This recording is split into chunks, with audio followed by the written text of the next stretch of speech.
Bom dia pessoal, meu nome é Rafael e eu quero mostrar para vocês aqui como é que eu faço para medir a tensão da correia dentada, né, a correia de transmissão da Harley. Improvisei uma lâmpada aqui para poder iluminar aqui embaixo, né, onde fica a correia. E estou utilizando o manual da moto. Normalmente eu uso o manual de serviço, mas agora, como ele está lá no computador, eu não trouxe o computador para cá. Então nós vamos utilizar aqui o manual da moto mesmo. Para isso, né, para medir a tensão, nós vamos utilizar essa ferramentinha aqui, Belt Tension Gauge, que nada mais é que é como se fosse uma balança, só que em vez de você pendurar o peso, você aplica a carga aqui nela, né? Então aqui ela tem uma mola calibrada, e no manual de serviço da Harley diz que a carga tem que ser de 10 libras, né? Aqui 10 libras, então você escorrega esse o-ring para cá. E aí você vai ter que encostar essa parte aqui na correia e apertar aqui até o o-ring tocar a peça. Ou você escorrega o o-ring para cá, né? E vai dando carga até chegar no 10. Aí fica marcado aqui também. Então, o que o manual diz? Que a motocicleta tem que estar com a roda no chão, sem carga, sem o piloto. E eu não sei se no manual da moto diz, mas no de serviço diz. A moto tem que estar desengatada. Então, como ela está desengatada, eu calcei ela aqui com um toco, para não ter perigo de ela correr para frente. O pezinho tem um dispositivo que trava, mas por segurança, né? Eu fiz isso aí também. Então, vamos lá. O que acontece é o seguinte, nessa Fat Boy, se eu não me engano nas Dynas tem, eu não sei se nas Fats mais antigas tem também ou não, ela não tem aquela janela aqui de inspeção, uma janela graduada, que é como se fosse uma régua. Ela não tem isso. Então, torna-se um pouco mais difícil, né, para fazer a regulagem. Mas, então o que eu fiz? Dá um espaço aqui. Vamos lá. Vou tentar mostrar aqui. Então aqui, ó, aqui é a capa da correia, né? Proteção, e aqui é a correia. Aqui é a correia. Eu peguei uma régua, cortei a parte da graduação dela e colei com dupla face aqui na capa. Ela fica aí. Então ela tá uma graduação em milímetros, ó. Ok? Eu até poderia fazer a medição aqui olhando a correia e ver o tanto que ela deflexiona, por exemplo, né? Só que, dependendo da posição que eu olhar, eu vou encontrar uma medida. Então, é o tal do erro de paralaxe. Então, o que eu faço? Eu coloco uma referência na correia. Eu pego uma pontinha aqui de plástico, nisso aqui é aqueles enforca-gato. Uma pontinha aqui só, tá vendo? Vai servir de ponteiro, de seta. E, com uma fita isolante, eu colo ele aqui na correia. Vamos ver aqui.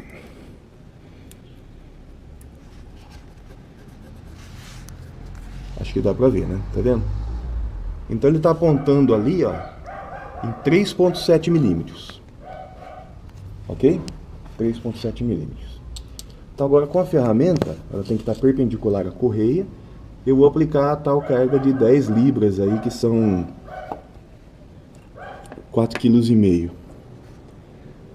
Você posiciona aqui, é duro filmar e colocar junto. Vamos lá. Vou apertando, apertando, apertando até o ring tocar. Tocou. Não sei se vocês verem, tá em 2,2. Então de 2,2 para 3,7 são 15 milímetros.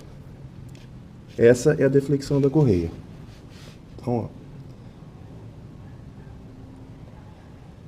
O que muita gente também faz é pegar e dar uma treinada aqui no dedo numa balança. Então você, com o dedo, você mede mais ou menos a tua força até aplicar 4,5 kg numa balança.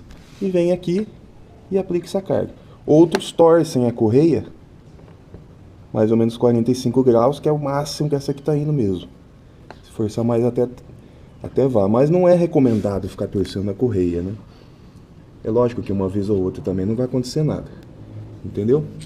Então vamos fazer a medição de novo aqui. Aí,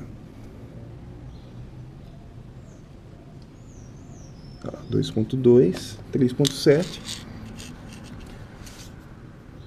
Está com uma folga de 15 milímetros. Vamos ver o que o manual fala.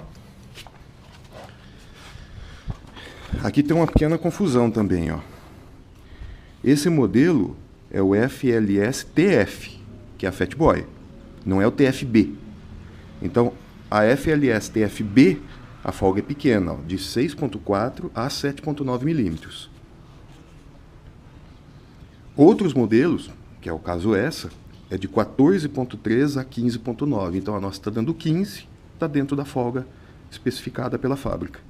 É lógico que você também não deve medir a tensão em um único ponto, né? Então, o correto, isso eu já fiz, né? Então, não preciso fazer agora, mas você mede nesse ponto, anda um pouquinho com a moto, empurra ela um pouquinho para frente, mede em outro ponto, pelo menos mede em 3 pontos, porque tem uma variação, a coroa, o pinhão, a correia não é perfeita, né? Então, em algum ponto ela fica um pouco mais tensionada, um pouco menos, mas com isso dá para você garantir. Então, o que eu tenho percebido muito? Inclusive, essa moto veio da revisão com uma folga extremamente pequena. Ela veio com uma folga de apenas 5 milímetros de deflexão. Então, esse tanto que a gente empurra da correia para cima, para baixo, isso aqui, né? A gente chama de deflexão. Deixa eu tirar meu ponteiro aqui, né? Ela veio com apenas 5 milímetros. Outra coisa que eu queria chamar a atenção é com relação ao alinhamento. Eu não tenho como fazer aqui agora, porque tem que tirar esse alforje e essa ponteira superior. Mas o alinhamento, o manual de serviço, diz que é em relação a esse parafuso aqui, que é o parafuso da balança. Então o que eu costumo fazer? Eu pego, marco o meio desse parafuso aqui, faço um X no meio desse parafuso, meço com escalímetro, tudo certinho, marco um X nele aqui e também no meio da porca.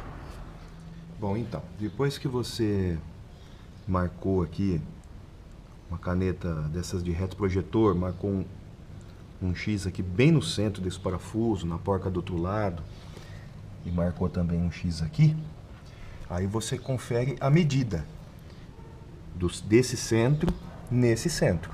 Os dois lados devem estar iguais. Por quê? Para manter o paralelismo. Senão a correia ela pode encaixar torto no dente aqui da polia, né? Eu falei coroa da polia aqui. Então, deixa eu tentar mais ou menos deixar a câmera aqui, ó. Ver se eu consigo demonstrar aqui. Então, você vem, pode usar uma frena. A Harley tem uma ferramenta para isso. São 2 pedaços de arame, né? Mas fique esperto com essa folguinha aqui, ó. Então mantém ela esticada. Por exemplo, do centro aqui não dá a referência, né? Mas vamos considerar que você já marcou. Eu apaguei com álcool. Então, desse centro até esse centro, tem uma distância. A minha, quando eu medi, dá 42,8, se eu não me engano. Do outro lado, sem a ponteira superior, você também consegue medir. Ela tem que ficar a mesma distância. Então, considerando que as duas estão na mesma distância, a gente sabe que o paralelismo está ok. Quando você for soltar esse parafuso, estou considerando que a correia esteja muito apertada, né? Marca aqui também, esse é o parafuso de ajuste. Tem um desse lado e um do outro lado, que a gente não consegue ver por causa da ponteira. Marca uma referência. Então, por exemplo, soltei 90 graus nesse, solta 90 graus no outro. Aí, a roda tem que ir para frente. Então, o que você faz? Engata a primeira na moto, com ela desligada, lógico, engata a primeira e empurra ela para frente e para trás com a mão, para a roda dar uns trancos aqui, né? Aí a roda vai para frente e encosta aqui nesse parafuso. Tem que verificar, porque às vezes você solta aqui, só que existe um atrito. Às vezes a roda não vai para frente e não encosta nele. Então, soltou a porca, marcou a referência aqui, marcou a referência ali. Antes de soltar, vê se já está no paralelismo. Vê se a distância do centro desse parafuso ao centro desse outro parafuso, que é o eixo, é igual do outro lado. Ah, está no paralelismo? Ok. Então, solta a porca, marca uma referência aqui, marca uma referência no outro, vou soltar 90 graus aqui e 90 graus ali. Engata a primeira, dá uns trancos para ver se ela encosta bem certinho aqui, vem e encosta a porca sem dar muito torque, né? Vai lá e mede a tensão da correia. A porca aqui, essa moto é tudo em polegadas, né? Eu não achei em polegadas, mas comprei esse soquete aqui, ó, esse pito aqui, 36 milímetros. Então ele encaixa perfeitamente aqui. Se você é que nem eu, que não gosta de ficar marcando porca, essas coisas, então eu passei uma ou duas camadas, não lembro, de fita isolante aqui. Passa a fita isolante aqui, vem aqui e coloca o pito. Para a porca ficar sempre novinha, não ficar com marca nenhuma aqui. Mas isso aí é detalhe, né? Entendeu? Então 36. E o torque especificado aqui, o torque médio, são 135 Nm, ok? Então se tiver o torquímetro, se não tiver, é só emprestar também, aperta com torque de 135 Nm. Se eu não me engano é de 128 a 142, então estamos falando aí do torque médio, né? Se você apertar isso aqui com excesso, ele pode danificar, ele pode alterar, isso é coisa de microns, né? Mas ele pode alterar a pista do rolamento. Então você pode começar a forçar o rolamento só pelo excesso de aperto. Então o correto é apertar com o torque especificado. E também a correia muito esticada coloca uma carga excessiva no rolamento. Então, eu não sei se esse negócio de durabilidade de rolamento tem a ver com a qualidade dos rolamentos que a Harley tem utilizado, ou se porque os ajustes aí estão fora, né? Porque, como eu disse, a minha moto veio da revisão e veio com essa porca com excesso de aperto, muito mais que 140 newtons, e a correia também esticada. Então, são duas coisas aí que iriam contribuir para diminuir a vida útil do rolamento. A gente tem ouvido falar de rolamento que durou 70 mil e tem ouvido falar de rolamento que durou 800 quilômetros. É muito esquisito isso, né? Ok, gente? Então é isso. Eu tentei demonstrar de uma forma simples, né? Como é que eu faço o ajuste aí da correia, essa parte do paralelismo, do aperto. Espero que vocês tenham gostado aí. Muito obrigado.